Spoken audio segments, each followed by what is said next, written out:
When I first did my review of this book, I told people that this was an SJW book done right, and Excellence number 2 proves me right. Brandon Thomas and Carrie Randolph flirt with the far-left politics throughout this book, but they treat SJW politics the way an old-school black dude treats white women. You date her, but you don't take her home to mama. This issue picks up right where the last issue left off, and it keeps up with the intercutting flashbacks and flash-forwards. Thomas does a great job with this, because it's really tricky to do it without getting lost or confusing the reader. He keeps them down to important moments, only showing them when they naturally come into the plot. When Spencer walks through the Aegis lobby at 15, we get a flashback to when his father first brought him there when he was 4. We get info about how the gateway elevator works through these flashbacks, and then we go right to present time where Spencer uses that info. It's a great technique, and Thomas uses it just enough to make it work without it coming off as repetitive.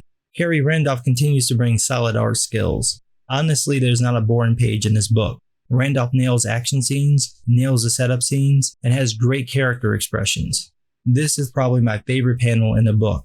You can tell what's happened here just by their looks. Dude on the left is like, nigga, I'm trying to help you. And dude on the right is like, I'm gonna break my foot off in your ass, you don't get out of my face. And he basically says that too, but the art does it by itself, which is exactly what it's supposed to do. My main criticism of the art is that the characters aren't always consistent. Spencer in particular changes from page to page, sometimes panel to panel. It's not just the different angles, but his facial structure changes. It's more consistent when it's up close, but there's still enough off-model that it's noticeable. My other criticism is that this dude is supposed to be 15. Aaron, the guy with the Killmonger dude, is supposed to be a few years older than him, but they look like they swapped. Aaron looks about 19, while Spencer looks like he's in his 30s. The other thing, and it's hard to miss, is that both these dudes look like Michael B. Jordan, and I just can't unsee it. But other than that, there's nothing to complain about here. The art is fantastic, and so is the writing. Brandon Thomas picks up right where the last issue left off, with Spencer trying to find a cure for his grandmother. He plans on stealing a healing scroll, which is forbidden, and gets into an argument with his father over it. His dad warns him that even though Spencer thinks he's doing the right thing, he's really doing the opposite. But Spencer has a serious case of whatever, I do what I want, and goes off to get the scroll. He bumps into Aaron, who tries to warn him, and reading it again, it almost seems like he's trying to help Spencer on the side, but Spencer cusses him out, and I love Aaron's response. Well, damn, bro. Forget I even said anything to you, petty ass man. Now, throughout the whole issue, Spencer monologues in the captions, and he checks himself, saying that he did a lot of things he should be ashamed of, but what he did to Aaron was completely unnecessary. What I like about this is that Thomas presents Spencer as having a chip on his shoulder in the present story, and by itself it would make Spencer pretty unlikable, even though he's got some legit reasons to be pissy with everyone. But by adding in the captions, "Are you listening, Kwanzaa?" you get this self-reflection, and this makes it easier to understand and ultimately like Spencer. Kwanzaa, write that down, and this too. He knows he's being a jerk and regrets it and tells us as we see it, making us empathize with him. Then we see Spencer using the elevator to get to the place where the scroll is held, which is in Egypt. And who's waiting there for him? Aaron. He says that Spencer's dad asked him to keep his boy from getting through, and they start to argue when the overseer shows up. Now, I know what you're thinking. Overseer. A white dude who commits to magically beating the shit out of Aaron, basically for just being there as a lesson to Spencer, who begs the overseer to stop. Nothing in this book reads like an accident, so the imagery and implications are intentional. This is clearly playing on the way white overseers would punish black slaves, which was brutal on the level that will fuck up your whole month if I told you. It's unmistakable what Thomas is doing. Even the way the overseer speaks to Spencer gives it away. Quote, "I've seen it before, Spencer. When you have everything handed to you, when everything somehow goes your way, you lose the one thing you need to survive this world. Appreciation." Spencer wasn't given anything. He had to fight for his power, struggle to prove himself, and just got his father's approval once he passed the test, which was like an hour ago. So all this is basically meant to tear Spencer down by saying, look at everything you've been given. Food, clothes, a place to sleep, and you dare step out of line? And then he imprisons Spencer and takes away his magic, just like that. And that completely breaks Spencer. He admits that without his magic, his father will never love him, and he begs for his power back. And Overseer just rubs it in, quote, "I want you to imagine if I did leave you exactly like this. If I decided the Aegis can manage with 9 original families instead of 10. There are those above and those below, Spencer. Never forget where you are and where you could be. So this overseer just checks Spencer and tells him basically he's a field nigga, but he can be a house nigga if he acts right. That's not me reading more into it, that's what it looks like in the book. And just in case you think I'm joking, Overseer tells Spencer that he never wants to have this conversation again, and that Spencer had better not even raise his wand to him or his entire family will go down.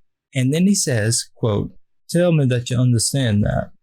Boy, yeah, that's a little on the nose. And you know we black folks got some big ones, so this is pretty hard to miss. I pretty much expected this to be the direction the story would go. I mean, all the wizards we see are black. There's this obvious subtext of them having power that can easily be taken from them, so they're allowed to be powerful, but they don't really have power. There's also this element of them being unseen despite all they do for people. So I fully expect the villains of the story to be white people, and Carrie Randolph kind of justifies that. Like Brandon Thomas in the first issue, Randolph shares his thoughts at the end of the issue. He says about the story, quote, "With excellence, we're trying to construct something new.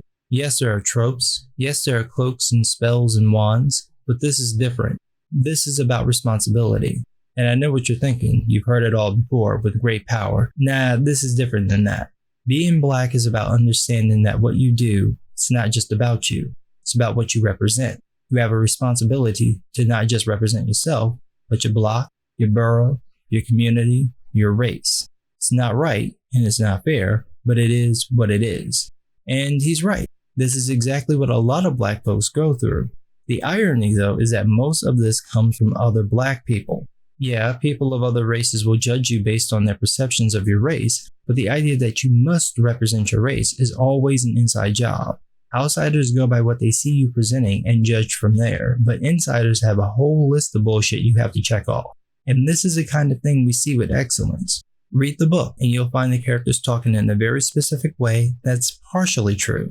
Some black folks do talk like that, but a lot of them don't. Look at how the comic is marketed and you'll hear the obligatory hip-hop music in the promo videos. Look at the way the characters are drawn, and again, it's all fit in a very particular street/urban/real motif. Do you think any of these characters would ever listen to Dokken or Bjork? Do you think any of them would admit to reading Dante or Xenophon?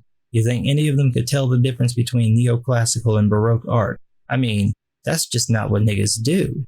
And all of that's coming from other black people. The idea that being black means to represent your race is something we put on ourselves far more than others put it on us. And Randolph gets into that. Quote, "We all learn about this responsibility early on.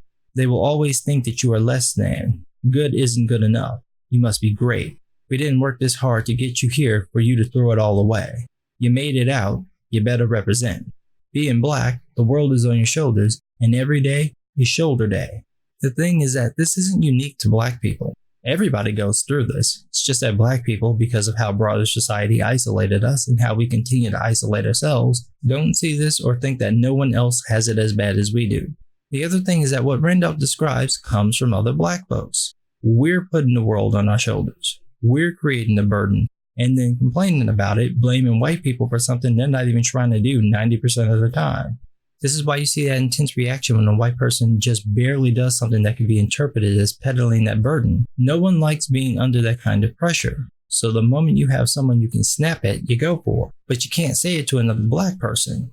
The moment a black person dares to even try to do it, they get slapped down. They do this to Thomas Sowell. They do this to Larry Elder. They did it to Cosby when they still liked him. That's why you see so many black creators telling the same stories. Imagine if you took out the SJW elements from excellence. Would the story lose its power? No. Would it fundamentally change? No. You could leave everything as is and just take out the racial subtext. It still works. It's still powerful, and it becomes infinitely more applicable instead of allegorical. When you get caught up pushing a narrative and focused on the identitarian worldview, you lose sight of the fact that we have far more in common than you think. There's no need to represent. The story will be black because the creators are black. It is what they are. The more important element is to let the story and characters speak for themselves, not just some need to give back or represent. If you do your job well, the reader will understand where you're coming from and what you're talking about, and they will see themselves in the story rather than you telling them what to see. But what do I know? I'm just some guy.